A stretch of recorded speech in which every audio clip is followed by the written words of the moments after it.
Fourth-year running back wants a contract. The Ravens don't have money and probably want to see what he can actually do before overpaying a position you don't have to. Gus Edwards, who returned last October from a knee injury, sat out OTAs and worked out with trainers. So it was Justice Hill and two undrafted rookies. An unhealthy Edwards is a surprise, but John Harbaugh says no need for concern. Yeah, I don't know. I think minicamp partially ready. I'm hearing training camp supposed to be fully ready. Yeah, this just wasn't quite ready to get back out and practice yet. No setback. Maybe they're being a little cautious, but that's what they're doing.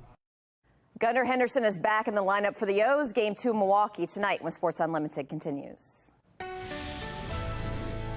And an in-depth look at your weekend forecast. Some good news coming. Take a look at the rain and some of the thunderstorms, potentially more so showers, I think, as we head into Friday afternoon. And what that's going to do is finally put an end to this pattern that's been bringing us to smoke. Notice a system that's off into New England that's been kind of sitting there, giving them actually some rain and cool temperatures. And it's also been forcing the smoke down toward us. Well, that's going to disappear. So that means the weekend looking a lot better. It's going to warm up, too. Some PM showers, maybe a rumble of thunder for our Friday afternoon. Till then, it's a code red air quality alert on Thursday. And then Saturday, Sunday, sunshine comes back, and I think the haze should finally clear. 83 on Saturday, gorgeous for the beach or the pool. That's going to stick around with 85 to 90 for Sunday. All right, Jonathan, thank you. And take a look at this. The Maryland Oysters Recovery Program gets a massive boost from Tito's Vodka today. The company matched donations to the group for up to $30,000 this month to raise awareness. The Oyster Recovery Program gave us a look at how they rebuild reefs by planting oysters in areas where the population has thinned out. Our thanks to the Fox 45 web team for getting out here and doing a fantastic job on this story today. For more information, head to our website, foxbaltimore.com. Well, coming up on Fox 45 News at 6 o'clock, near tragedy at a Baltimore pool this afternoon. The mayor's harsh words for teens swimming without lifeguards. Also, a stern warning about social media's damage on kids' mental health. How those social media companies are responding.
Well, tonight at 6, we are on weather alert as wildfire smoke makes its way from Canada to our region, the areas most at risk and when we could finally see some relief. Major safety issues at a Baltimore City pool today, the rescue efforts to save a teen who went swimming without a lifeguard, and the stern message from Mayor Scott. And Police Commissioner Michael Harrison pressed about his future in Baltimore, why his response turned some heads among city council members. Live From WBFF in Baltimore, this is Fox 45 News at 6. Well, we are on weather alert tonight. Major air quality concerns as a layer of haze blankets the Northeast, stemming from wildfires all the way in Canada. As that smoke makes its way south, we are seeing extreme visibility issues from Toronto to New York, upstate and downstate to right here in Baltimore. Good evening, everybody. I'm Mary Bubala. More than 55 million Americans are under some sort of air quality advisory thanks to those wildfires in Canada. Let's get right to Chief Meteorologist Jonathan Myers. We'll look at the impact across our area. Yeah, New York and northern Pennsylvania really been taking it on the chin with this one. They've had it the worst, hazardous conditions for everybody. So folks really kind of advised to stay indoors all day long. There, here, it's a code red air quality alert, and that's now extended, you see there, through the day on Thursday for pretty much the entire area except the lower eastern shore and lower Delmarva, where it's going to be a code orange day there. But even here, those folks that have pre-existing respiratory issues must stay inside, whereas those folks that don't, the healthy folks that usually aren't affected by this, still, it's advised that those folks spend some extra time inside, too. Right now, we have some code orange conditions in the orange. That kind of circles Baltimore. And the red, that's your unhealthy conditions. And then look at this, up toward portions of central northern Pennsylvania. It goes from very unhealthy to just downright hazardous as you continue to work up toward New York City. The problem is, we're actually in the better air quality conditions for now. Take a look at the smoke plume, the pinkish purple, backing in as we head into the overnight hours and early tomorrow morning. Things start to improve during the day tomorrow, but again, next 24 hours probably going to be worse here. I'll let you know when it finally all clears out in my Weather Authority forecast. All right, Jonathan, thank you. In reaction to the smoke coming in from across the state right now, what a scene out here, folks. Take a look at this new photo of the World Trade Center in New York from City Earth Cam. Look, you cannot make out the skyline. That's probably the Hudson River right there. And normally that's a beautiful, picturesque view of New York's skyline. Here, Maryland Senator Ben Cardin saying Marylanders, meteorologists say this is the worst air quality the D.C.-Baltimore region has experienced in 12 years due to fine particles in wildfire smoke. Again, all that coming from Canada, as Jonathan just mentioned. Emily says video of wildfire smoke coming from Canada. This is the George Washington Bridge, the bridge connecting New Jersey and NYC. And last one really quickly, Baltimore is in a code red air quality warning for today due to the smoke from Canadian wildfires. We do want to mention the Yankees game today has been canceled because of this thick smoke. That game will be rescheduled. So that tells you how serious it is in the state of New York and the city of New York. Well, we want to see those conditions right now in your area. If you can do so safely, please send us your pictures and videos through Chime In at foxbaltimore.com or through the WBFF app. We'll share some of these submissions later in our newscast and also online. Mary? Kai, thank you. Also breaking tonight, a Baltimore teen is in critical condition after nearly drowning at Roosevelt Park Pool in Hamden. The pool has not opened yet, meaning no lifeguards are on duty. But according to police, a group of teens climbed the pool's fence and jumped into the pool. One person went underwater and did not come back up. A rescue team had to pull them out of the water. Mayor Brandon Scott saying people need to be smarter about swim safety. This is something that could have been totally avoidable. A young man is in critical condition fighting for his life because he made a bad decision. We have asked and we have said time and time again, we want our young people, we want everybody in Baltimore to enjoy our pools. That's why they're free. But you have to do that when the pools are open, when there is a lifeguard on duty, because swimming in an unsafe way can cost you your life. Well, police say they are still investigating. Baltimore Police Commissioner Michael Harrison addressing his future with BPD at last night's budget hearing in front of City Council. Despite saying he was here to stay in Baltimore last week, his response to last night's questions about his future appeared to catch some City Council members off guard. Fox 45's Alexa Ashwell explains. Commissioner Michael Harrison says he's not going to Washington, D.C. to lead the police department there. So questions remain about his future with the Baltimore Police Department. Commissioner Harrison fielded questions about his future during last night's budget hearing. Harrison joined the department in 2019, signing a 5-year contract then with the Baltimore Police Department. Questions about his future began last week after an article posted by the Washington Times cited sources within the Metropolitan Police Department that candidates from Chicago and Baltimore have interviewed to fill its chief position. Take a listen as Baltimore City Councilman Eric Costello questioned Harrison on his future. Do you, Commissioner Michael Harrison, do you, notwithstanding the mayor's position, plan on remaining an active and working employee of the city of Baltimore? I don't know that I can answer that question right now because I serve at the pleasure of the mayor, and I have to know where the mayor stands on that. Is it your intention to remain with the city of Baltimore as an active employee, as police commissioner, through the end of your contractual term? I will tell you that I have said no to many opportunities that have come, but there may be a consideration that I may have to consider. I'm going to take a 5-minute recess. The commissioner there admitting there may be a consideration he may have to consider. Harrison, one of the longest serving commissioners for the Baltimore Police Department in recent years. Alexa Ashwell, Fox 45 News. Well, Fox 45 News is following breaking news out of Cockeysville, Baltimore County. Baltimore County fire crews have responded to a 2-alarm fire along York Road in Cockeysville. It's shut down right now from Cockeysville to Beaver Run Lane. 2 buildings were on fire and partially collapsed. In fact, one of them, we could see earlier in our newscast, was pretty much gutted. Now, we are told everyone made it out safely, but we ask you to stay with Fox 45 News for updates throughout this developing story. Mary?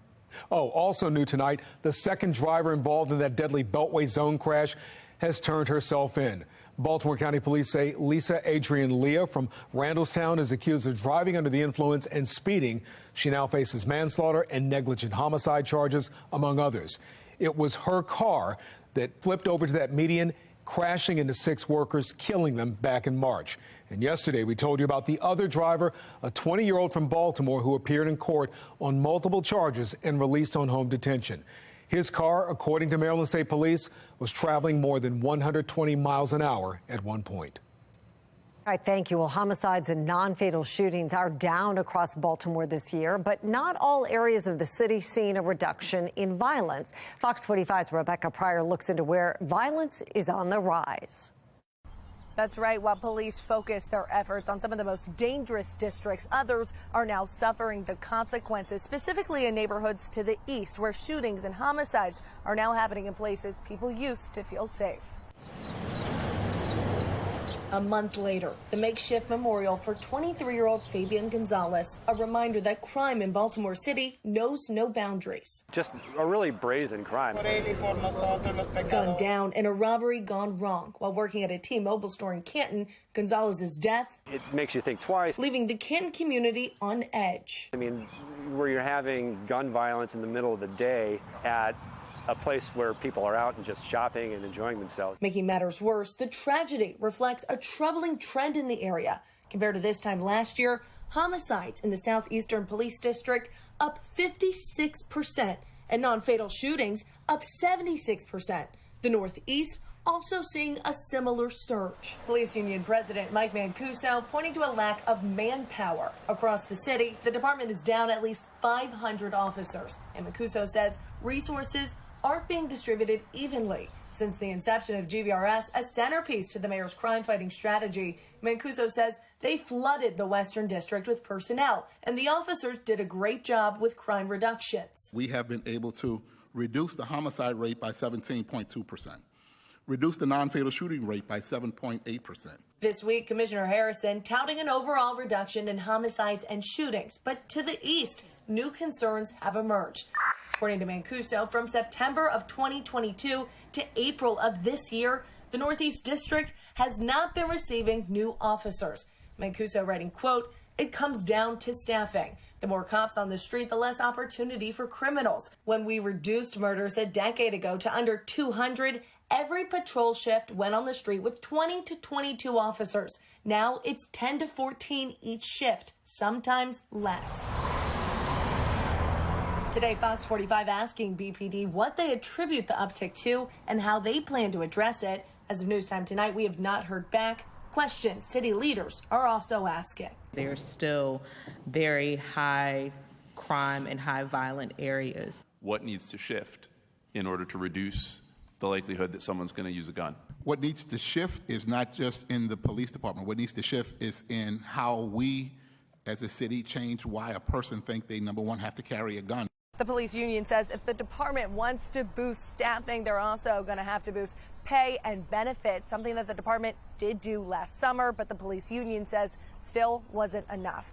Reporting in Baltimore City, Rebecca Pryor, Fox 45 News. A brief lockdown this afternoon at Bowie High School in Prince George's County. Police say they received reports of somebody with a gun near the school. One person has been arrested. Police say no shots were fired and the lockdown was lifted just after 3 o'clock today. Special agents from Baltimore's ATF also helped in this investigation. A focus on mental health and the young people in your life. I'm Atra El-Nashar with the latest efforts to protect them.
It has been a month since the U.S. Surgeon General issued an advisory about social media and youth mental health.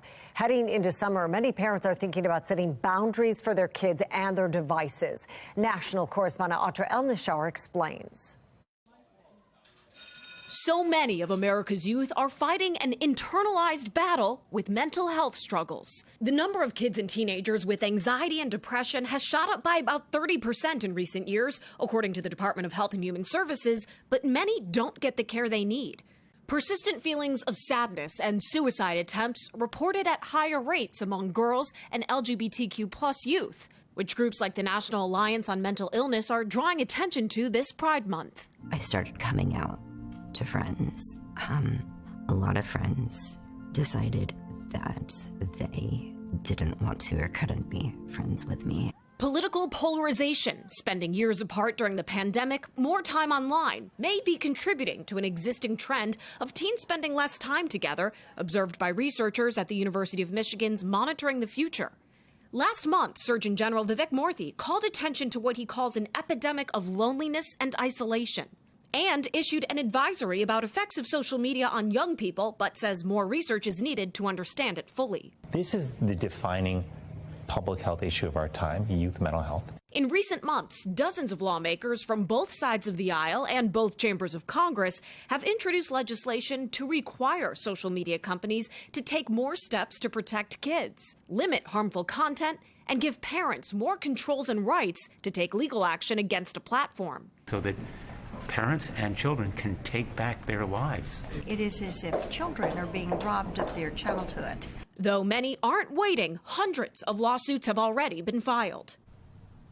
And medical professionals are hard at work too, Mary, to prevent crisis outcomes. In fact, doctors at the Cincinnati Children's Hospital just published a set of recommendations, and one of them is to have more mental health providers at pediatricians' offices to identify treatment and care needs much earlier in a person's life. Oh, that makes a lot of sense. Audra, how are social media companies responding to this? Well, they've really got two main theories here. One is that they're already doing enough in their eyes, right? They've got algorithms that try to filter out or steer away young users, especially from, for instance, eating disorder content, hashtags and disturbing images that might encourage bad behavior or self-harm. They also, many, like Instagram, for example, have options for parents to use tools so they can control their child's use. But those are hard, or I should say, those are easy often for kids to get around, as are consent or acknowledgement terms of service, saying that you agree that you are the age you say you are. Also very hard to enforce. In fact, some in Congress want to make it a requirement for companies to check someone's government ID to prove their age. And then their other argument, too, is that if they're held liable for things that are posted on their platforms, Section 230 is the law that means that they're currently not. Well, they say then they would have to either moderate everything or moderate nothing. All right, something needs to be done. All right, Audra El-Nashar, thank you so much for reporting live in D.C. tonight. Thanks, Thank Mary. you. Well, we remain on weather alert for heightened air quality concerns across the region. Check out these hazy conditions over the middle branch of the Patapsco River, all caused by smoke from those Canadian wildfires. This is from Antoine in Hanover. Keep sending in your pictures on Chime In, and thanks for sending in this one. Let's check in with Chief Meteorologist Jonathan Myers. And Jonathan, you can see the visibility issues even at the Inner Harbor. Yeah, some wild haze, wild sunsets, wild sunrises out of some of this. And unfortunately, it's dangerous too, Mary. And it's some of the worst air quality that we've seen around here since back in 2006. So we're talking like 17 years ago. A code red air quality alert is in effect now through tomorrow as well. The only place that drops out of this is going to be well south and east down toward Calvert County, as well as portions of the lower eastern shore and the lower Delmarva. They're going to be under code orange conditions for tomorrow. It's all part and parcel of all these little red dots to the north up in Canada. We said there's a bunch of Quebec wildfires going on. There they are.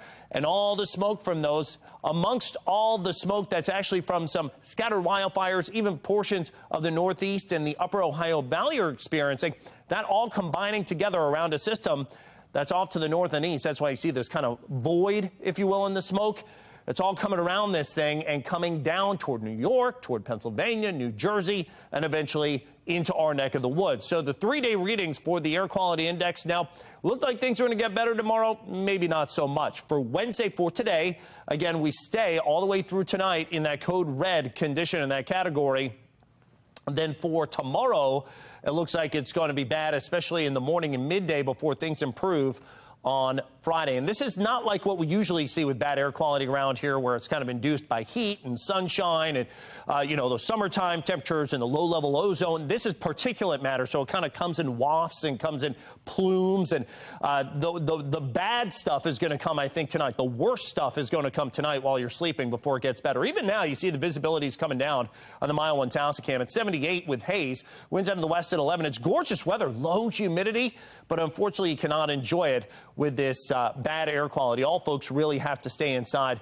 And if you do have to venture outside, maybe using a mask or limit that time outside, and of course, any strenuous activity.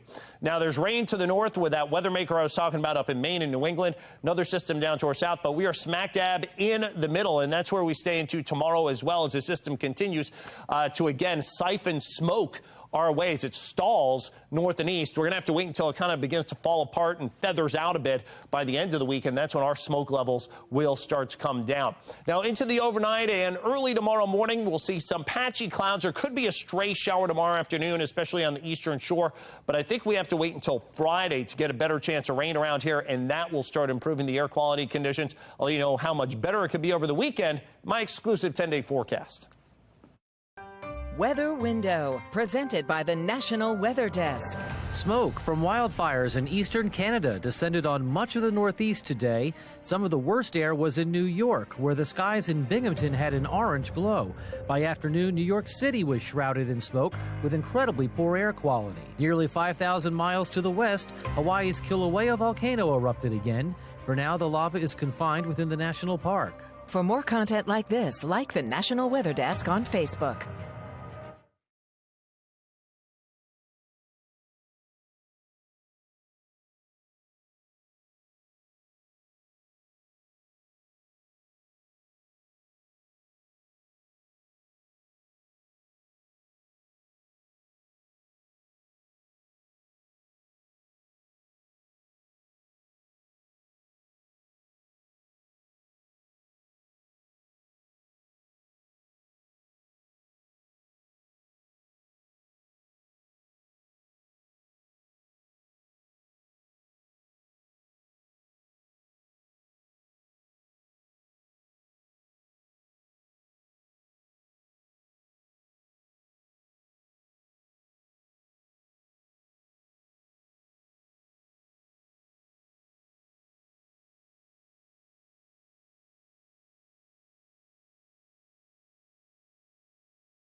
A state park in Maine welcomed its newest lifeguard this summer, and you can pay him in treats amid a lifeguard shortage across the nation. This beach is using dogs to help work as second responders. This dog's name is Newfie. His job is to go into the water after a lifeguard, then pull the guard and the victim. Park managers say they bring another layer of protection to swimmers as well as some furry fun. And the people respect them. They come up and ask if they can pat them, and we let them, and they're very affectionate dogs. Especially little kids. We didn't have little kids that would walk up to the stand before, so I think it's really helped public safety as well. Well, these good boys are currently the only ocean guard dogs in the United States. All right, the exclusive 10-day forecast includes that weather alert day for tomorrow. Almost a carbon copy of today. There's a very outside chance of a shower, maybe a rumble over mainly the eastern shore in the afternoon. A better risk of some spotty showers and storms for Friday afternoon. That should finally take care of that code red area.